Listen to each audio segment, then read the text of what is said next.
El difunto Dr. Martin Lloyd-Jones fue un médico muy respetado en Londres que tras convertirse a Cristo fue llamado a ser un pastor. Al comienzo de su ministerio en una pequeña iglesia en una zona muy pobre de Gales, con el tiempo se convirtió en un pastor de la capilla de Westminster en Londres, donde adquirió un renombre mundial por sus enseñanzas bíblicas. Durante aproximadamente 30 años enseñó fielmente la palabra de Dios, versículo por versículo, de modo que aún hoy, a través de sus libros y sermones en línea, todavía es considerado uno de los mejores expositores del siglo XX. Pero curiosamente, aunque el Dr. Lloyd-Jones es conocido principalmente por sus profundos sermones expositivos pronunciados en la congregación de su iglesia, su esposa le dijo a alguien interesado en escribir su biografía que la única forma de comprender verdaderamente a su esposo era reconocer que antes que nada él era un evangelista.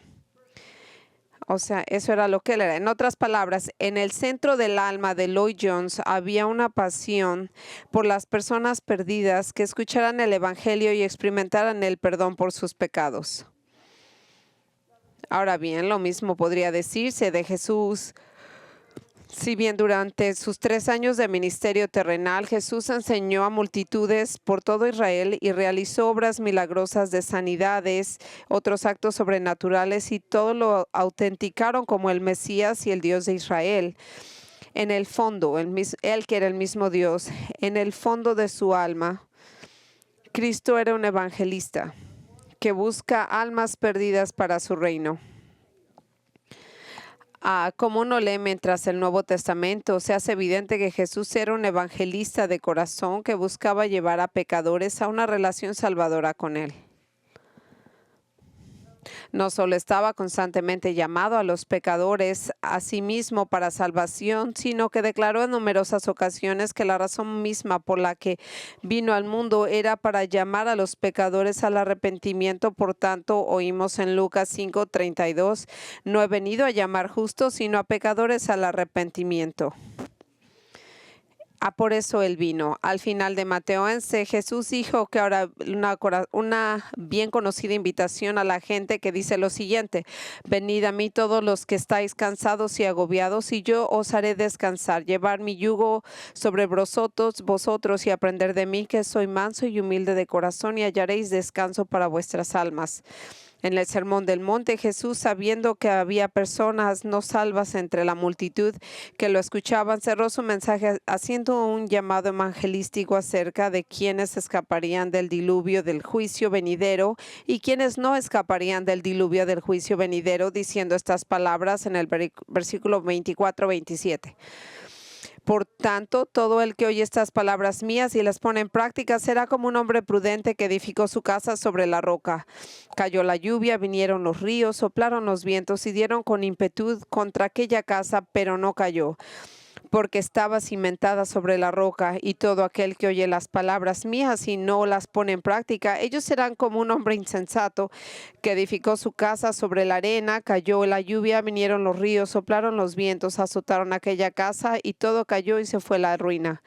Él está hablando del juicio y además de hacer un llamado evangelístico en sus sermones y enseñanzas públicas, Jesús a menudo entablaba conversaciones individuales con individuos que eran de naturaleza evangelística. Lo que significa es que él guiaba intencionalmente el diálogo de tal manera de mostrarle a estos individuos perdidos su necesidad de él como su Salvador. Ahora vemos claramente esta conversión con la mujer samaritana de Juan 4, el cual no solo la enseñó, la señaló que era consciente de su pecado, sino que se presentó como el Mesías y aquel que podía salvarla de su pecado. Y al hablar con el joven rico gobernante que le preguntó qué debería de hacer para heredar la vida eterna, y Jesús le mostró su pecado por amar y codiciar el dinero, para ayudarle a ver que su pecado era necesitado para salvación, que él necesitaba ver su propio pecado. Y porque nuestro Señor Él tenía que ver acerca de sus discípulos y llevarlos a aldeas de Israel y ministerios para misiones de corto plazo. Su propósito era siempre compartir el Evangelio. Y finalmente, justo antes de ascender de nuevo al Padre en el cielo, Jesús comisionó a los apóstoles para que continuaran la obra que él había comenzado, que era evangelizar a los perdidos y hacer discípulos de ellos. Solo que ahora debían hacer esto más allá de las regiones de Israel, mientras llevaban el mensaje del Evangelio a todas las naciones del mundo. Vea lo que dice aquí en el Evangelio de Lucas.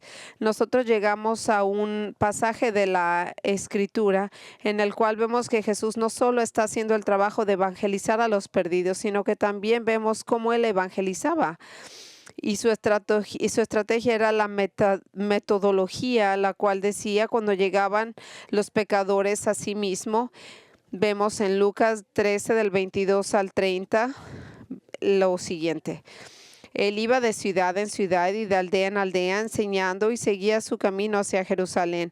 Alguien le dijo: Señor, ¿son pocos los que se salvan?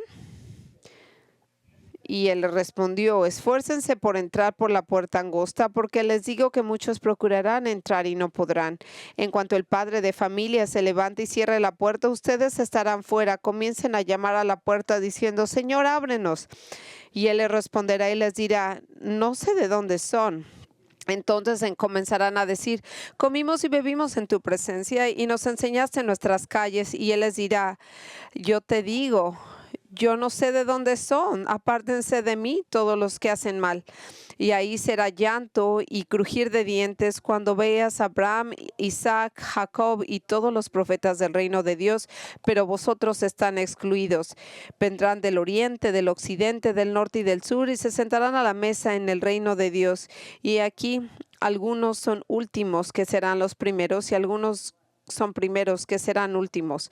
Ahora, es importante entender en estos versículos que siguen inmediatamente y que están conectados con el pasaje anterior en el que Jesús sanó a una mujer que había estado encorvada durante 18 años y luego dio una enseñanza específica sobre la forma de su reino y cómo estaría, y él lo comparó con un grano de mostaza que comienza pequeño e insignificante y eventualmente crece, y su significado es obvio.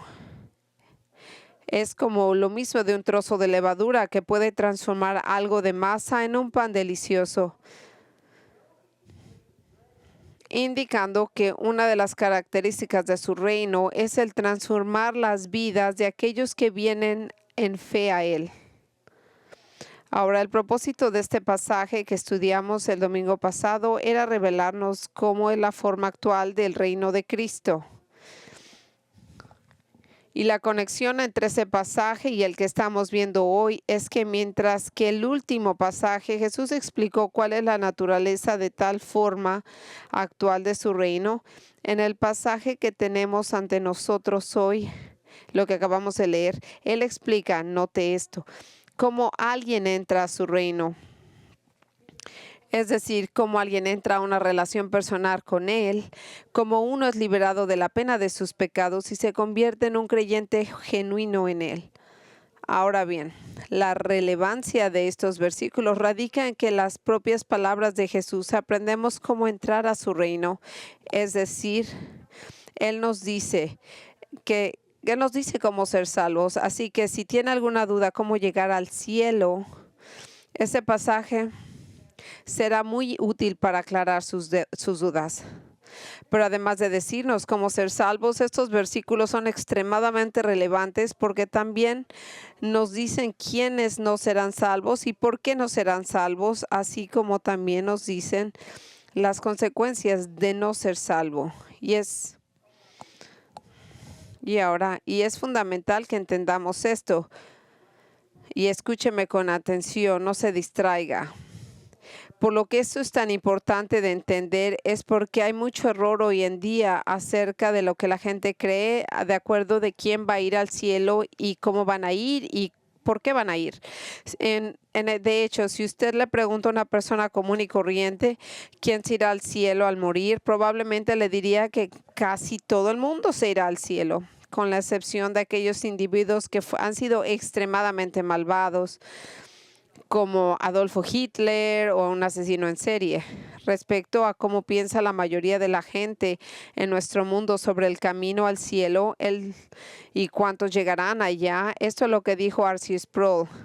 ¿Te has preguntado alguna vez qué porción de la humanidad caída llegará al cielo? ¿Es a la mayoría de la humanidad a la que Dios salva o es solamente una remanente? ¿Qué porcentaje de tus amigos y vecinos irán al cielo y qué porcentaje pasará a la eternidad en el infierno?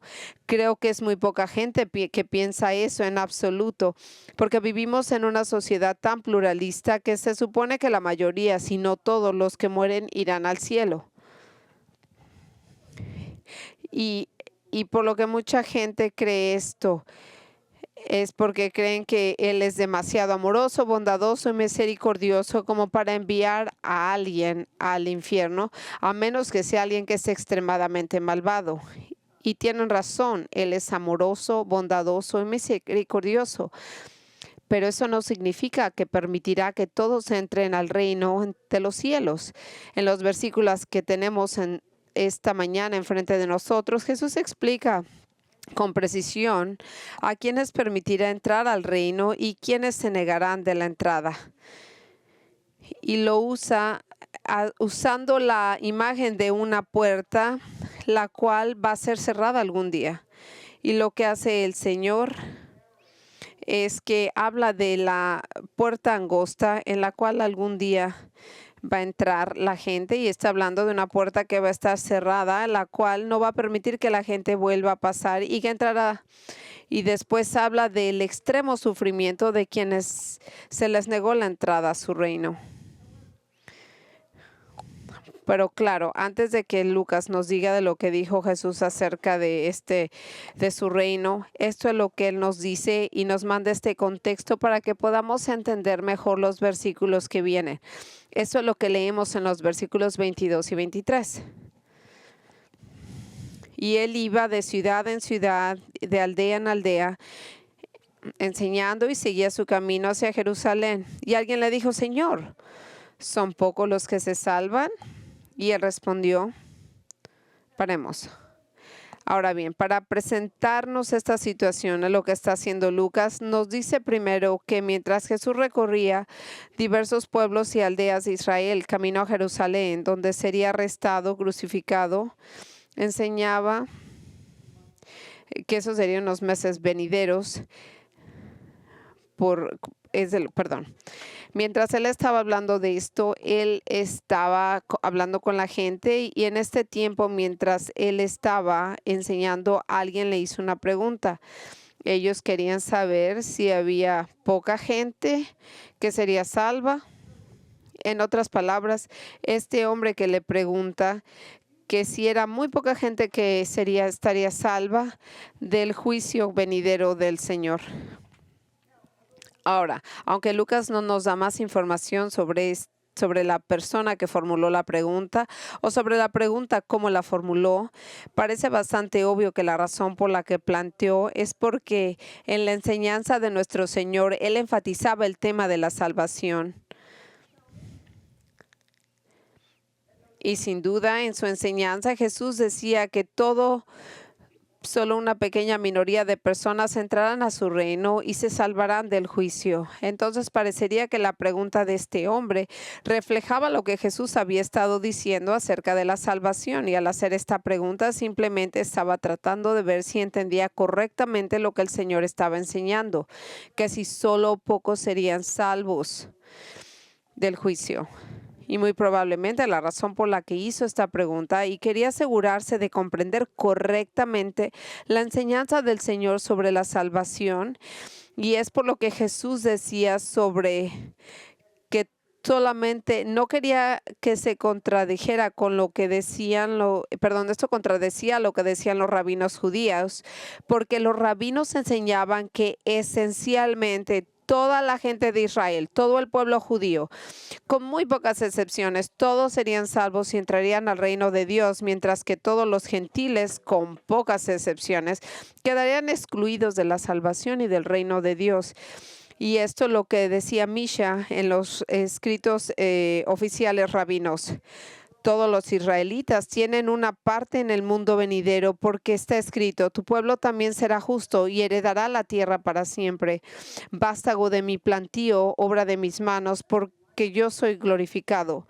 Entonces es muy probable que el hombre que estuviera haciendo esta pregunta estaba motivado porque él sabía exactamente lo que Jesús había enseñado de la salvación y él simplemente no cuadraba lo que enseñaba con la educación de los rabinos. Y entonces él enfrenta esta pregunta, ¿hay solamente pocos que serán salvos? Lucas nos cuenta cómo respondió Jesús y al hacerlo aprendemos lo primero que le dijo el Señor. La puerta estrecha por donde la gente entra a su reino. En el versículo 24 dice, esforzaos por entrar por la puerta angosta, porque os digo que muchos procurarán entrar y no podrán. Y ahora, lo primero que notamos en esta declaración de Jesús es que no respondió directamente a la pregunta de este hombre. El hombre quería saber si pocos se salvarían y entrarían al reino, pero en lugar de responder sí, pocos se salvarán o no, muchos se salvarán, Jesús responde con una orden y le dice a él, esforzaos a entrar por la puerta angosta, porque os digo que muchos procurarán entrar y no podrán. Usando la imagen de una puerta estrecha que conduce a su reino, Jesús le dijo a él y nos lo dice a nosotros hoy, que para entrar a su reino debemos de esforzarnos por pasar por una puerta estrecha. Ahora, yo quiero que entienda algo muy importante al usar la palabra esforzarse. Jesús nos dice que por nuestro propio esfuerzo debamos abrirnos el camino al reino. Jesús no dice que por nuestro propio esfuerzo debemos abrirnos camino a su reino. Eso contradiría todo lo que la Biblia dice acerca de la salvación, que nadie puede ganarse su salvación, pues la salvación es un regalo de Dios y no algo que nos ganamos por nuestro propio trabajo. Y Él viene de un favor inmerecido mediante de la fe en la muerte de Cristo en la cruz. El apóstol Pablo los explicó muy claramente en Romanos 4 al 5.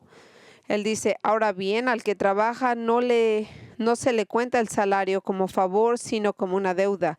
Pero si usted trabaja, le pagan. Eso es como funciona, así es. Pero al que no trabaja, pero cree que a él se le justifica como impío, a él se le cuenta esto como justicia. Así que la salvación es un regalo, no es algo que usted puede ganar. Así que claramente Jesús está diciendo que debemos de trabajar nuestro punto a la salvación. El modo de lo que viene esta palabra viene de una palabra griega que quiere decir esforzarse. Viene la palabra agonizar en inglés de esta palabra griega. Escuche con atención. Cuando Jesús dice que debemos esforzarnos por entrar por la puerta angosta, quiere decir que al entrar a su reino implica una lucha dentro de nuestras almas, una lucha para abandonar nuestro pecado, una lucha para negarnos a nosotros mismos, una lucha para tomar nuestra cruz y seguirlo. En otras palabras, lo que Jesús está diciendo es que aquellos que vienen a Él para salvación primero pasan por una lucha y batalla interna sobre su voluntad de arrepentirse de su pecado y negarse a sí mismo, alejándose del egocentrismo de vivir una vida de seguimiento a Cristo sin importar lo que cueste. Qué diferente es el enfoque del Señor hacia la evangelización del enfoque que hay hoy en día conocido como una creencia fácil, que realmente no es creer en nada. El creer fácil es no creer en nada, que solamente lo que usted tiene que hacer para ser salvo es pedirle a Dios que venga a su corazón para ser salvo.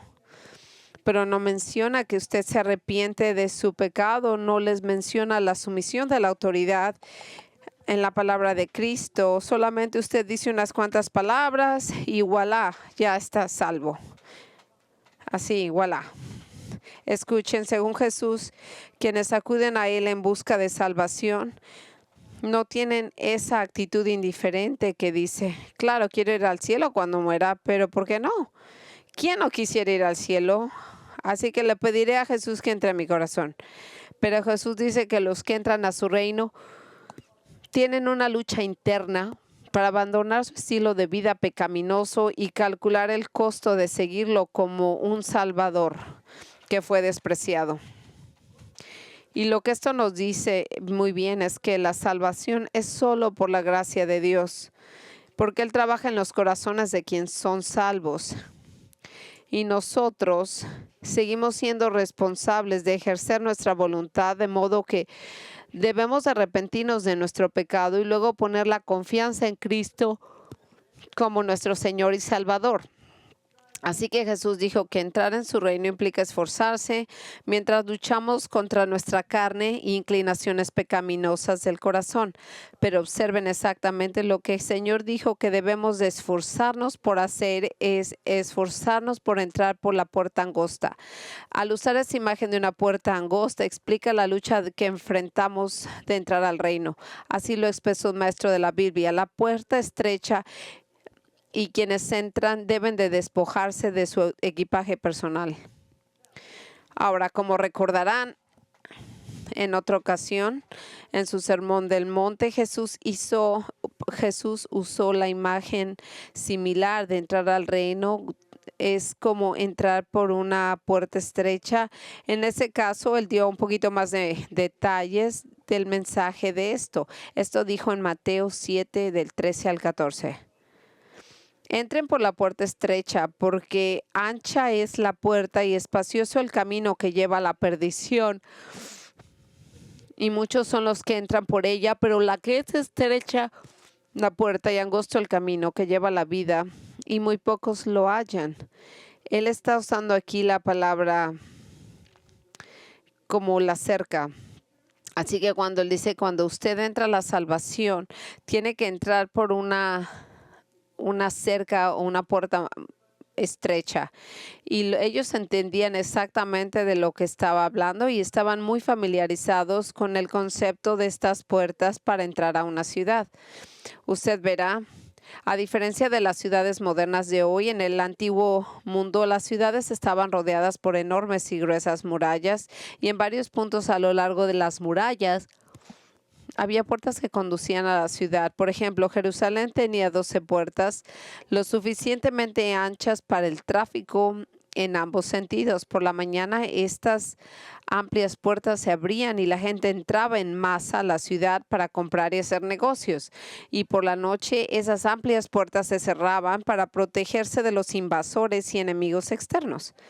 Y sin embargo, en la misma puerta o a veces al lado de esa puerta había una pequeña y angosta puerta que permitía solamente a los ciudadanos de ese lugar entrar por la noche, ya que los porteros, sabiendo quiénes eran ellos, les abrían. Ahora, con esta imagen en la mente, Jesús nos pinta una imagen vívida. Quiere que imaginemos a nosotros mismos caminando hacia nuestra ciudad y de repente aparecen dos puertas ante nosotros.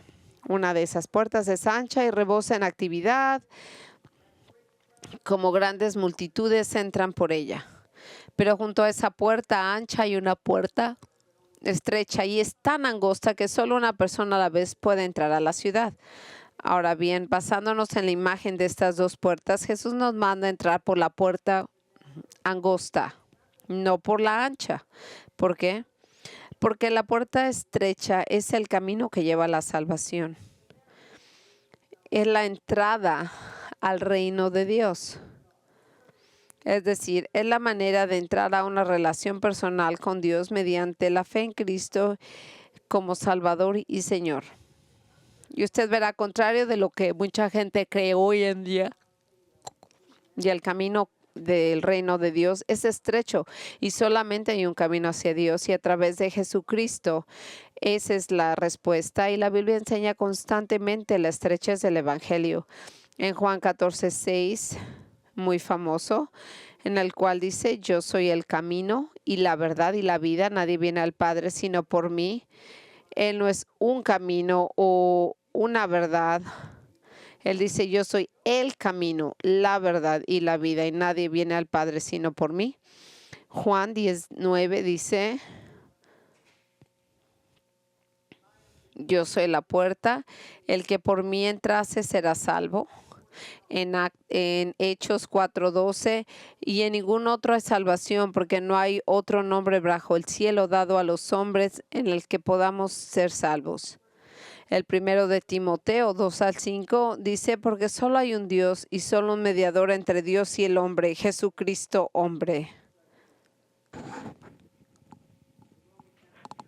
La Iglesia Católica ha agarrado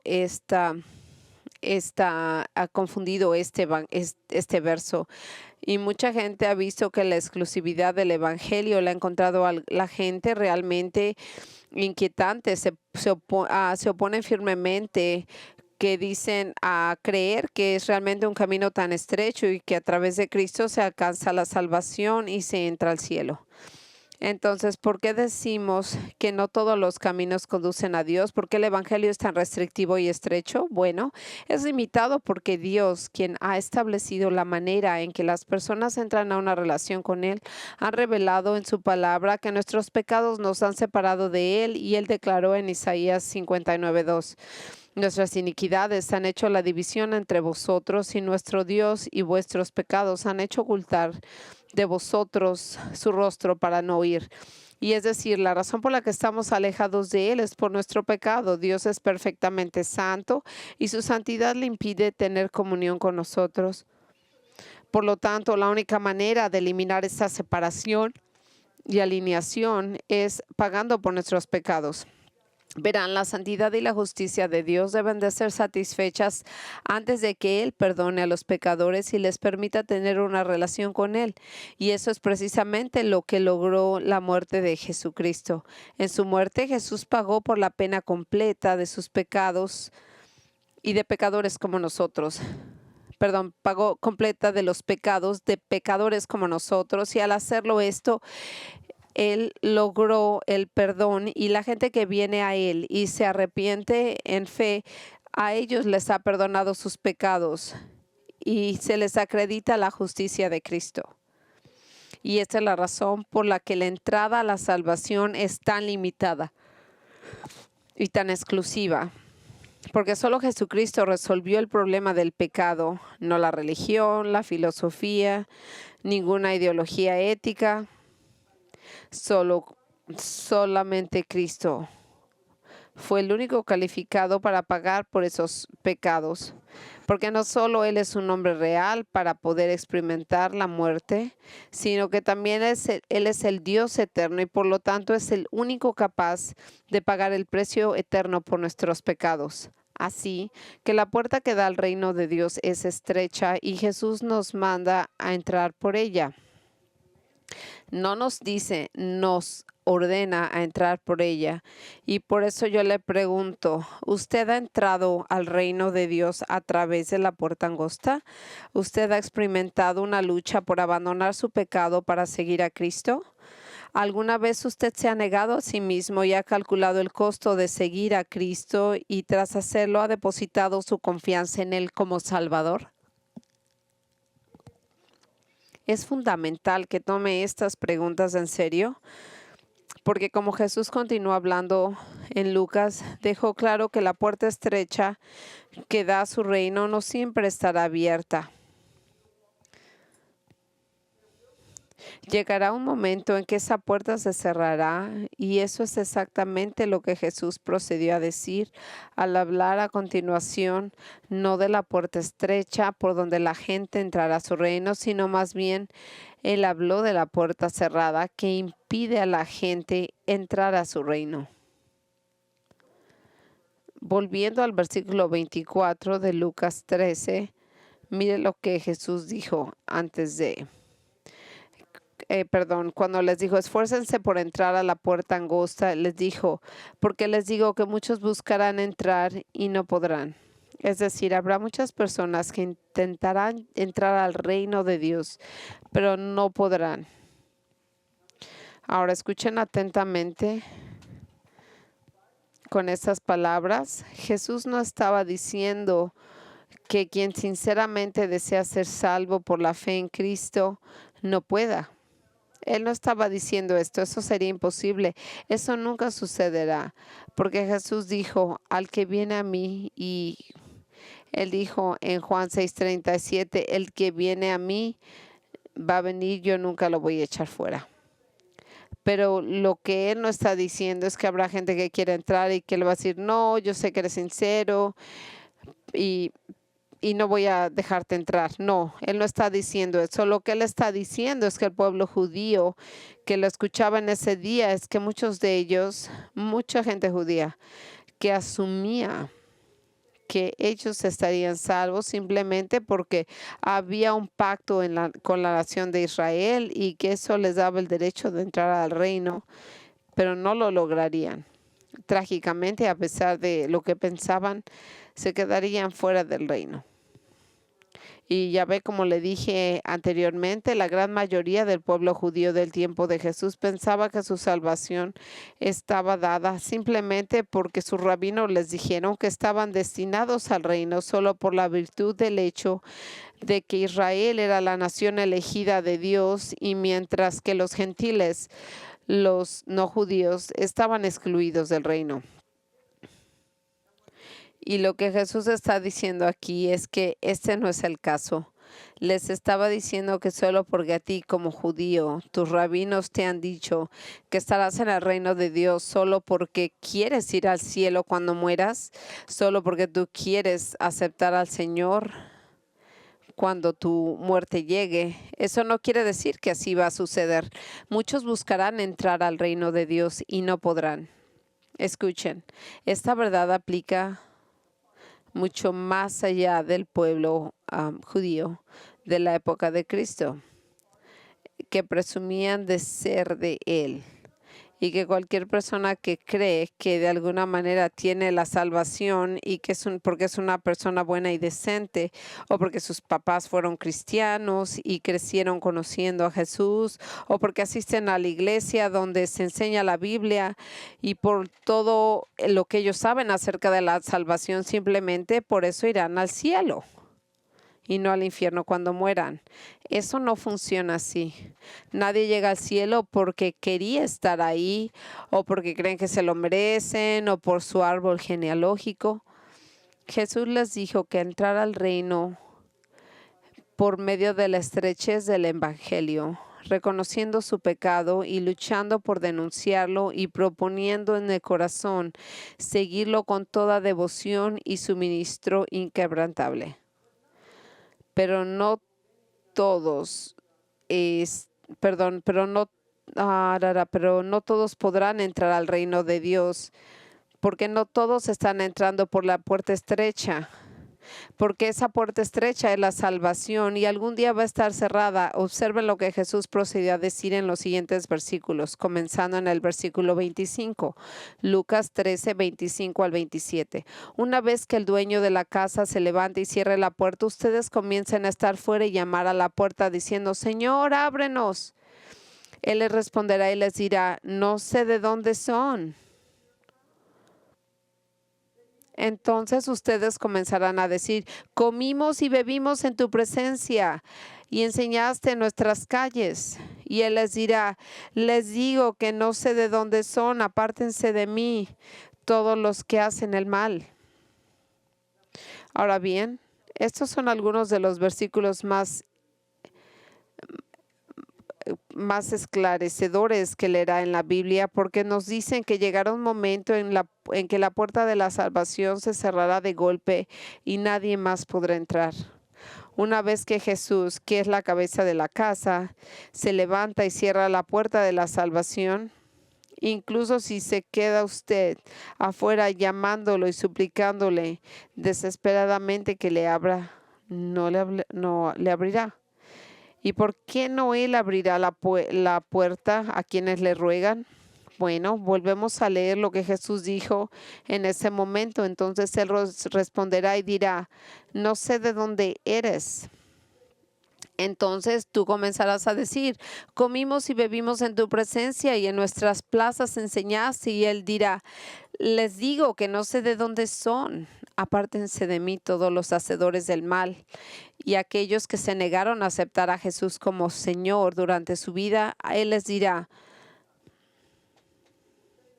no sé de dónde eres. ¿Qué quiere decir? Bueno, lo que él quiere decir es que él sí los conoce, no es como que no los conoce, él lo conoce todo. Lo que él sabe dónde viven, él sabe de dónde vienen, sabe su identidad completa porque él es Dios. Él cuando él dice que no sabe de dónde son, lo que él simplemente quiere decir es que él nunca tuvo una relación personal con ellos, no tuvo una relación salvadora con aquellos y que los que nunca se humillaron ante a él, arrepintiéndose de su pecado y confiando en él para su salvación. Es decir, él negará conocerlos personalmente, como conoce a sus ovejas creyentes. Como recordarán en Juan 10:14 respecto a las ovejas, él dijo, yo soy un buen pastor, yo conozco a los míos y los míos me conocen a mí.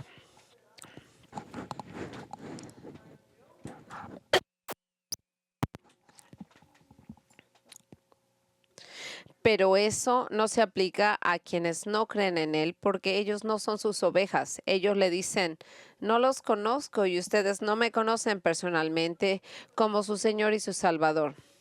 Y aquellos puede ser que estén familiarizados conmigo, han oído de mí, pero no me conocen.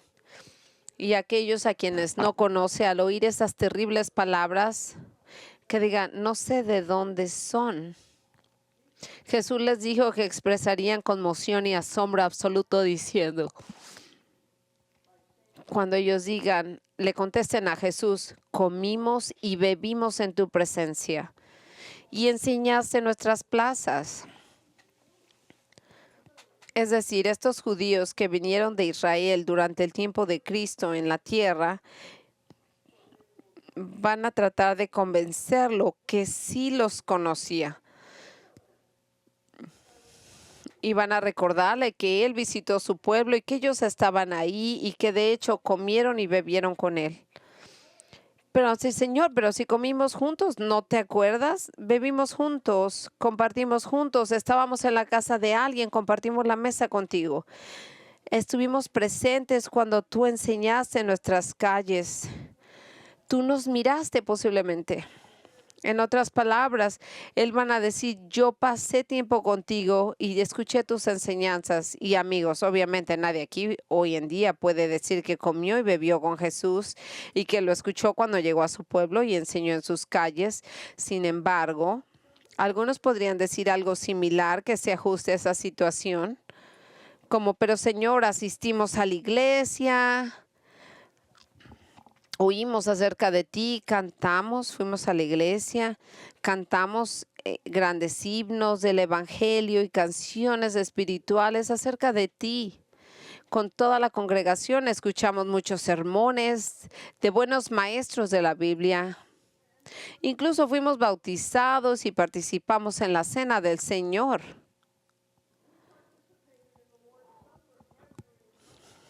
Nosotros compartimos la cena del Señor, pero Él aún así no abrirá, porque la puerta está cerrada que da al reino, porque Jesús dijo que respondería a tales afirmaciones con las palabras más horribles que alguien pudiera oír.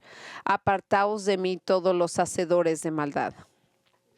Verá, la familiaridad con Jesús y su iglesia no basta. No, la familiaridad con Jesús y la iglesia no es todo. Estar en la iglesia y escuchar la predicación de la palabra no basta. Como alguien lo dijo una vez, si asistir a la casa del Señor pudiera salvar un alma, Caifás estaría en la gloria. Si escuchar la palabra bastara, Herodes estaría en el cielo. Jesús les dijo a quienes no tenían una relación con Él que se apartaran de Él, lo que significaba que los condenaba al infierno eterno y los llamó hacedores de maldad. porque al rechazarlo nunca dejaron de hacer el mal. Simplemente continuaron viviendo una vida de rebelión contra Dios, según sus propios principios, en lugar de los justos, de los planes justos de Dios. Y por eso están ellos correctamente puestos el nombre por Jesús, hacedores de maldad. Así que después de haberles dicho a ellos, con quienes nunca tuvo una relación, que sin importar cuán familiarizados estuvieran con Él, que ellos fueron excluidos de su reino porque se negaron a entrar en la salvación por la puerta estrecha del arrepentimiento. Ahora Él procede a decirles las consecuencias de estar excluidos del reino, mientras que les dice el sufrimiento de los excluidos de su reino. Versículo 28. Y allí será el llanto y el crujir de dientes, cuando veáis a Abraham, a Isaac, a Jacob y a todos los profetas en el reino de Dios y vosotros echados afuera. Nunca tuvo miedo ni vaciló en decirles a los incrédulos la cruda verdad. Debido a su rechazo hacia Él, serán sentenciados al infierno, donde llorarán y rechinarán los dientes. ¿Qué quiere decir esto? Que ellos sollozarán sin control y rechinarán los dientes sin control, con rabia y enojo hacia Dios. Estarán furiosos contra Dios, como que ellos están levantando el puño hacia Dios. Y la razón de este llanto y crujir de dientes no es solo porque se acaban de dar cuenta de que en lugar de despertar en el cielo, acaban de despertar en el infierno, sino también porque, como dijo Jesús, ellos verán a Abraham, a Isaac y a Jacob y a todos los profetas en el reino de Dios, pero ustedes estarán excluidos. Hablando específicamente a los judíos que esperaban estar en el reino de Dios, pero fueron excluidos. Jesús dijo que cuando ellos vean a los héroes de la fe, a los patriarcas como Abraham, Isaac, a su hijo Isaac y a su nieto Jacob y a todos los profetas del Antiguo Testamento, a Isaías, a Jeremías, a Miqueas, a todos ellos, cuando los vean y se den cuenta de que ellos están excluidos, van a estar horrorizados de todo lo que les quedará es llorar incontrolablemente y rechinar los dientes con furia y enojo contra Dios. Puede ser que les sorprenda lo que le estoy a punto de decir, pero basado en lo que Jesús nos dice aquí acerca de aquellos en el infierno, podría parecer que lo que Él nos está diciendo es que de un modo que yo no puedo entender, que posiblemente la gente en el infierno tiene la habilidad de ver a la gente que está en el paraíso o en el cielo. Parece por estas escrituras que es lo que, por alguna razón que no puedo explicar, la gente puede ver. ¿Y sabe qué más les dijo Jesús acerca de la gente que estará en el reino mientras ellos están excluidos? Ve a Lucas 13:29. Y vendrán del oriente y del occidente, del norte y del sur, y se sentarán a la mesa en el reino de Dios. Habiendo sido instruidos por sus rabinos, que solo los judíos estarán en el reino de Dios, mientras que los gentiles serán excluidos, ahora comprenden cuán equivocados estaban sus rabinos. Pues el contemplar el reino, verán a la gente de todas direcciones, del este, oeste, norte y sur. Lo que quiere decir que está hablando de todos los gentiles, de todos los lugares fuera de Israel, de diferentes partes del mundo, y que todos van a estar reclinados a la mesa en el reino, y es decir, estos gentiles disfrutarán de una maravillosa comida y el banquete del reino, mientras que ellos están compartiendo esta fiesta, una celebración en el reino, y los judíos, mientras que ellos como judíos estarán fuera mirando hacia adentro. Y es por eso que Jesús concluyó su enseñanza acerca de quién se salvará y quién se perderá. Lo vemos en el versículo 30. Mire lo que dice.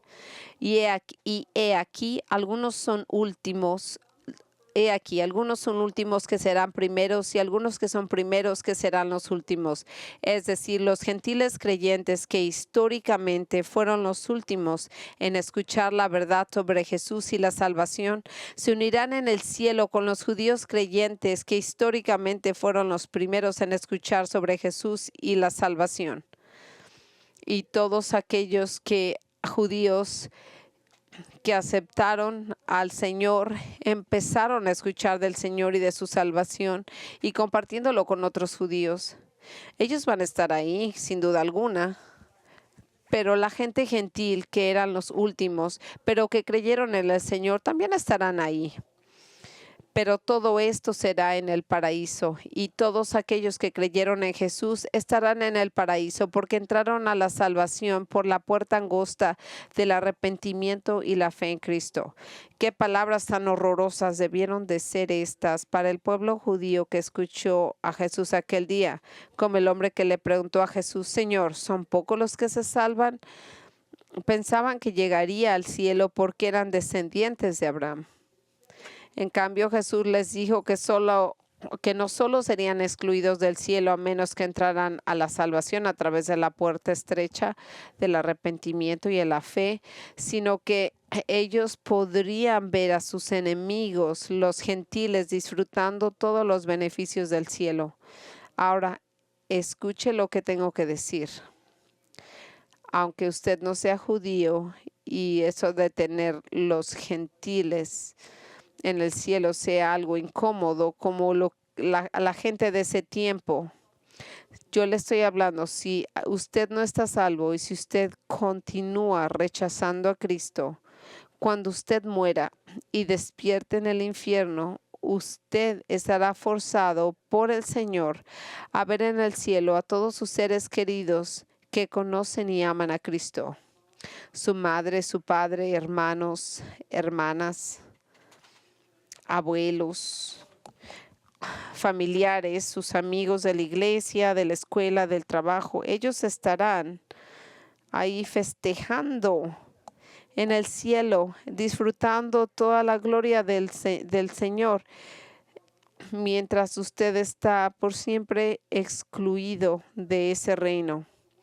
Quizás una de las peores agonías del infierno para ver a sus seres queridos en la tierra, disfrutando en el cielo, sabiendo que nunca podrá reunirse con ellos para experimentar tal alegría.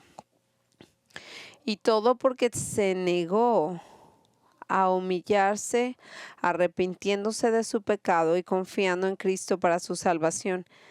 Usted tendrá sus razones para esto, pero en ese día no habrá nada. Qué insensato, qué imprudente y qué innecesario es esto. No tiene que ser de este modo. La puerta para entrar al reino no está cerrada aún está abierta. Solo lo que necesita usted hacer es alejarse de su pecado, confiar en Jesucristo para su salvación. Así que, mientras cerramos este servicio, si usted quisiera hablar con alguno de nuestros pastores, venga a verme, venga a ver. Aquí voy a estar enfrente. Mientras cerramos, y yo le voy a decir a todos los que están aquí y que tiene alguna pregunta, venga a verme. Oremos juntos. Padre, este es un mensaje duro. Y me doy cuenta que viene un tiempo en el que estamos hablando de Navidad y todo el gozo de la temporada, pero esta es la realidad. Esta es la realidad, que hay mucha gente que sabe de ti, pero no te conoce contigo. Tú sabes quiénes son ellos tienen sus razones, pero no importará en el día del juicio. No va a importar el día en que tú los traigas hacia ti. Señor, nadie te debe de hacer a un lado. Oramos para que apliquen estas palabras, para que ellos te conozcan, por la gente que sí te conoce, que ya no tenga esa dificultad de los problemas de confiar en ti, de la salvación, y que ellos sean creyentes verdaderos y que tengan una vida transformada y que ellos confían en ti y que puedan preservar esa verdad y que no hay nadie aquí que no te conozca, pero si alguien que te conoce que está aquí y que no te conoce y que tengan esa dificultad, que tú los aclares, que tú les des suficientemente, sacuda su espíritu para que vengan a ti. Oramos para que en estos tiempos que nos ayudes en estas temporadas a tener un corazón como Jesús, que podamos evangelizar, compartir tu palabra para abrir puertas y que esas puertas que tú abres podamos nosotros compartir el evangelio. Y así la misma luz de Dios sea lo que compartimos y con otros y entre en el corazón de la gente. Te pedimos que hagas la obra en el corazón nuestro y de mucha gente y la gente que está viendo que pueda venir y conocerte. En tu nombre oramos. Amén. Y los vemos.